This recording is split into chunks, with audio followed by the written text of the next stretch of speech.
Rapaz, o Nero tá que tá, viu, gente? Ele disse que vai taxar 8 países na Europa se a Europa não aceitar a anexação da Groenlândia aos Estados Unidos. O Nero, ninguém para o Calígula americano, viu? Olha, esse segundo governo Trump tá uma delícia. Os Estados Unidos estão um país delicioso para você fazer uma visita.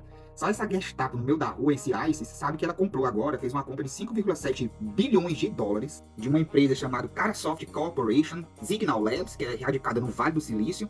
E essa empresa vai fazer com que os policiais que estão no meio da rua, todos eles de extrema-direita, eles possam ter reconhecimento, utilizando um óculos especial, imediato de quem está andando na rua. Então, isso exatamente monitoramento das redes sociais. O policial vai saber qual é a atividade que o sujeito faz na rede social, que tipo de postagem ele faz. Então ele entra numa escala e aí ele recebe imediatamente o alerta. Se for contrário ao governo, imigração imediata, deportação imediata ou prisão. É isso aí, a maior democracia da América. Vocês lembram dos candidatos da extrema-direita, todos histéricos com relação à eleição do Trump? Que eles a maior democracia do planeta. Aonde? Olha só, em 2016, a candidata Hillary Clinton teve 2.800.000 votos a mais do que o Calígula, do que o Nero, do que o Trump.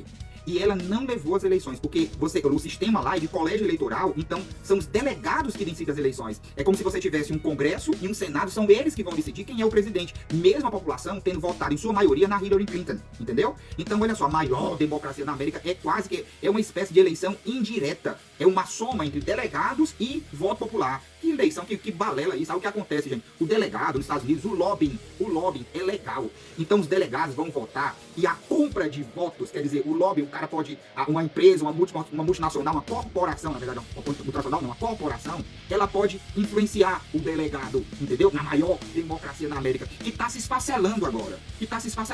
Você vê a polícia na rua, todo mundo apavorado, acabaram de assassinar. Vocês viram o assassinato daquela moça no carro, né? Quer dizer, ela se opõe porque é um terror nas ruas dos Estados Unidos. E as pessoas se contrapõem ao Trump. O Trump tem eu não sei se ele termina o governo, eu não sei se ele termina esse mandato, que só terminaria em 2028, né? Mas ele tem uma rejeição gigantesca, é protesto em todo canto. É impressionante isso, gente. É impressionante. Olha, essa empresa, que é a Zig Labs, essa corporação que vendeu essa tecnologia, né, essa tecnologia policial, que já foi usada, sabe onde? Em Israel. Ela foi usada em Israel, no estado genocida, no governo genocida do Netanyahu, em Israel, né? Então, olha só, esse contrato vai até 2030, e as próximas eleições do Trump terminam em 2028. Esse cara, eu não sei como é que vai sustentar. Então, esse cara, ou ele cai nos Estados Unidos, ou a gente corre risco, porque é tensão em todo canto, gente. É em todo canto. Ele agora, quer dizer, taxa a Europa, a China já mandou o ultimato que não vai parar as negociações com o petróleo venezuelano, e ela já colocou que os Estados Unidos que a Venezuela tem direito, ela é soberana, e ela tem todo o direito com relação às suas riquezas naturais, os seus recursos naturais,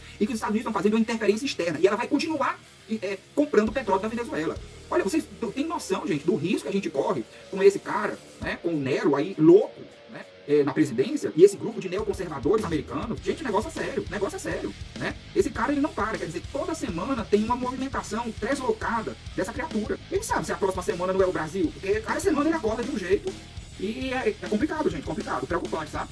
Muito preocupante. E vem aí, quer dizer, as eleições de 2016, o papel da Cambridge Analytica foi decisivo, só que era a empresa do Steve Bannon. Você sabe aquela história lá que o Steve Bannon, a empresa dele comprou os dados dos usuários do Facebook, ao Facebook, e o dono do Facebook, o proprietário Mark Zuckerberg, foi levado à justiça americana. Só que dessa vez, vocês conseguem perceber que as Big Techs, né, que essas startups, elas estão usando tecnologia muito mais sofisticada do que a de 2016. A gente vai ter agora, em 2026, aqui no Brasil, em 2028, nos Estados Unidos, o uso de deepfake, né, de fake news que você não consegue distinguir entre realidade e falsidade. Você não consegue. Então, assim, a situação é preocupante, né? É muito preocupante esse cara de extrema-direita aí.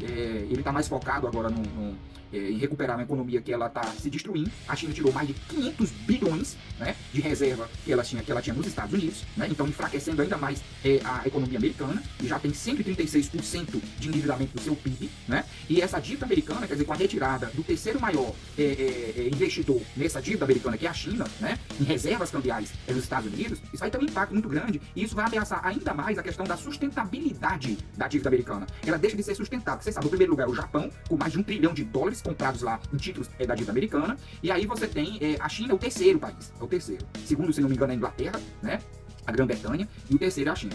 Mas é isso aí, a gente conversa. Para mais conteúdo progressista, anti-bozoloide, anti-emburrecimento, dá um cinto dedo aí no like, né, no coraçãozinho, deixa ele vermelhinho, já sabe, é vermelhinho, forte, pulsante, né, como nós, e considere seguir esse perfil. Valeu. Bom domingo aí para todos.